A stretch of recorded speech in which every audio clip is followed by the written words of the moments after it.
Hello again everyone, welcome back to the channel.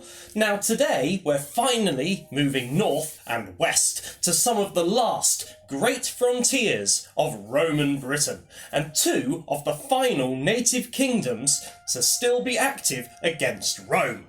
After the chaos of the Year of the Four Emperors, Rome needed to secure the island. The south was mostly pacified, but the north and Wales remained unconquered, ruled by powerful native people who resisted Roman control for decades. These were not minor holdouts on the fringes of the empire, but large, organised societies with their own political structures, armies, and long memories of Roman aggression. Two Flavian governors would change that: Quintus Petillius Cerialis and Sextus Julius Frontinus. One brought the Brigantes to heel in the north of England, whilst the other subdued the Silures in Wales. This is their story, the conquest of some of the last Brittonic kingdoms before Rome turned its attention to the distant, unknown lands of Scotland.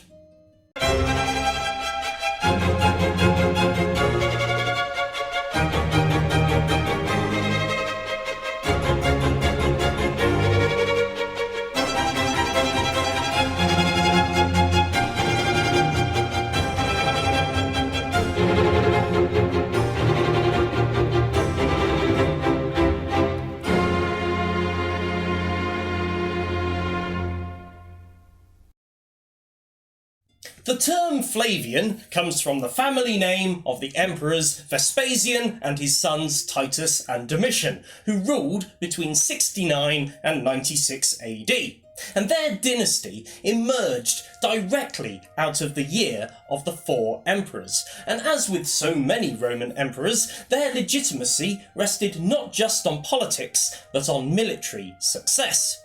Britain mattered to the Flavians. Vespasian himself had campaigned here during the Claudian invasion, leading the 2nd Legion Augusta into the southwest of Britain.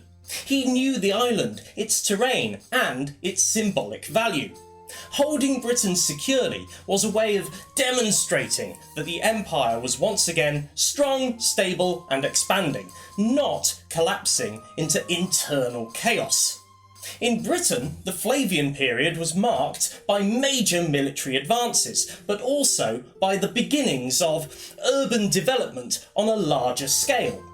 This was the period when Roman rule stopped being tentative and experimental and began to look permanent.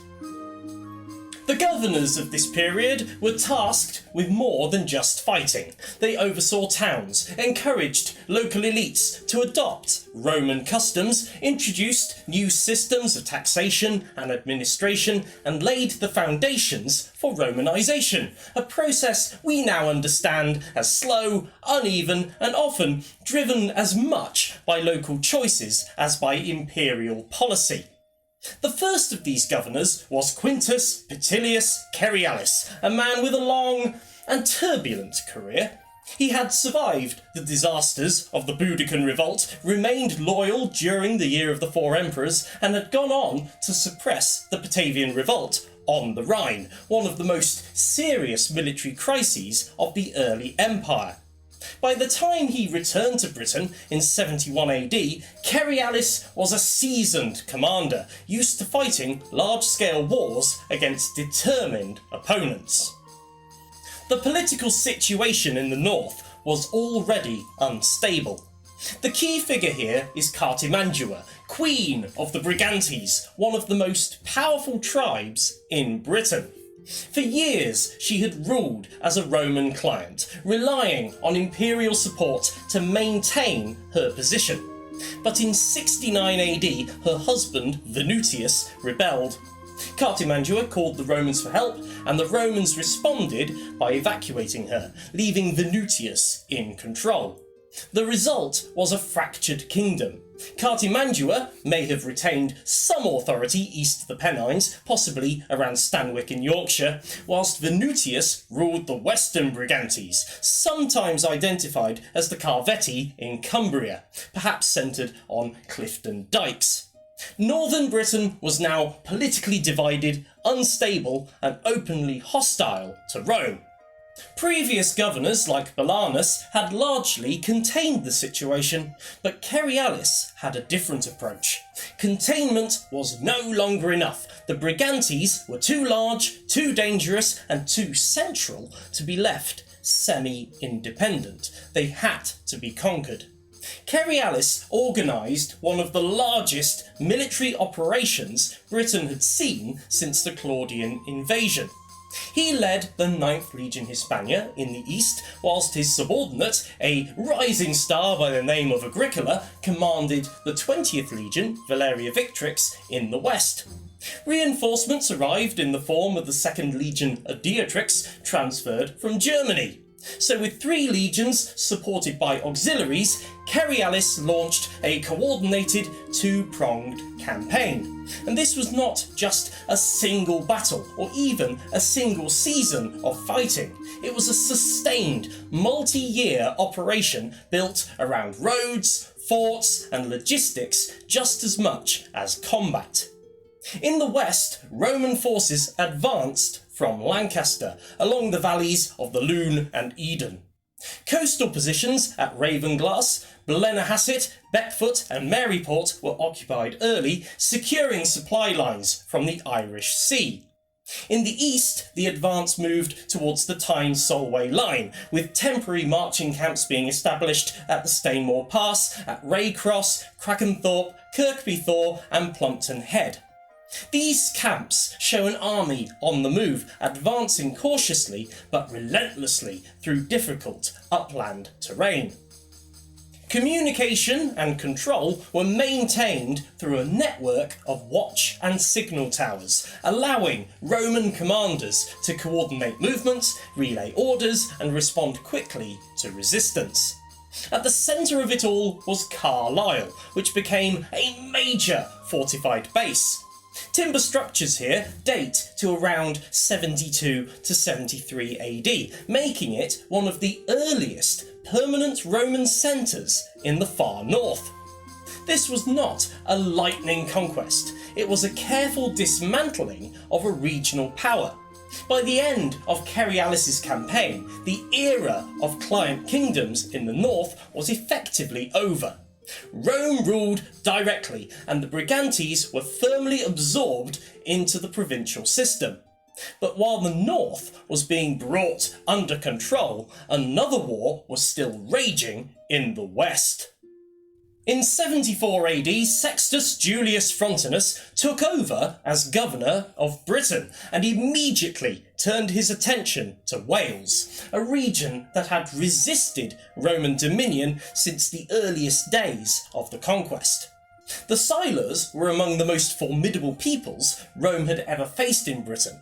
They occupied the rugged landscapes of southeast Wales, using forests, hills and valleys to their advantage. For decades they had fought Roman armies, ambushed columns and refused to submit. Frontinus himself was a remarkable figure. Today he is known more as a writer and engineer rather than a general. He would later go on to oversee Rome's aqueduct system, and he wrote a collection of military case studies. But in Britain, he proved himself as a highly effective commander. Tacitus tells us that he simply conquered the Silures, but once again, archaeology reveals the scale of what this actually means. In 75 AD, Frontinus founded a new legionary fortress at Isca Augusta, modern-day Caerleon, which housed, you guessed it, the 2nd Legion Augusta. And this was not just a temporary camp, it was permanent, designed to anchor Roman power in South Wales. And around it he established a network of auxiliary forts, allowing Roman patrols to dominate the landscape and respond quickly to resistance. Frontinus almost certainly operated in both South and North Wales. A cavalry unit that was stationed in Ordovician territory was badly mauled shortly before Agricola arrived, suggesting that Roman forces were already deeply engaged across the region. One particularly telling site is Pumsaint, near the gold mines of Dolichotti.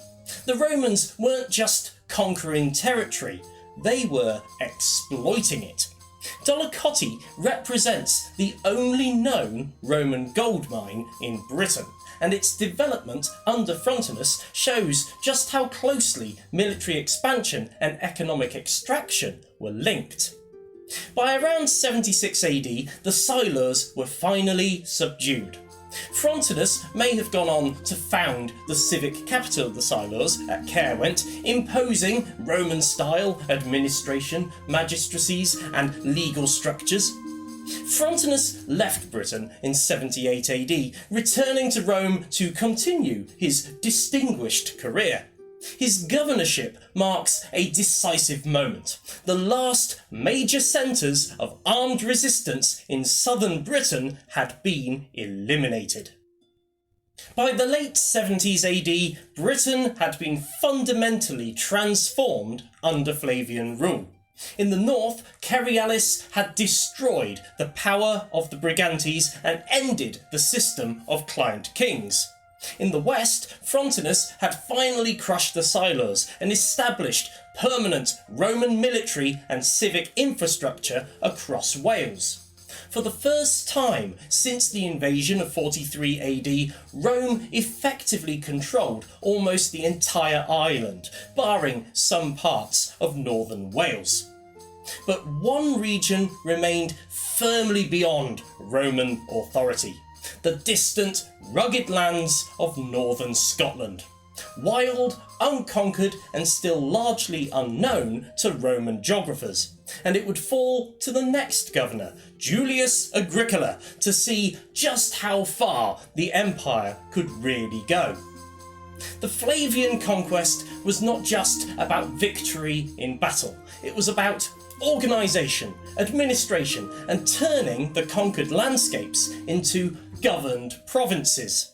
With the north and west pacified, Rome could finally move beyond survival and consolidation and begin to test the very limits of its world. But thank you very much for watching. Please remember to like, comment and subscribe. It helps immensely, and I'll see you on the next one. Ciao for now.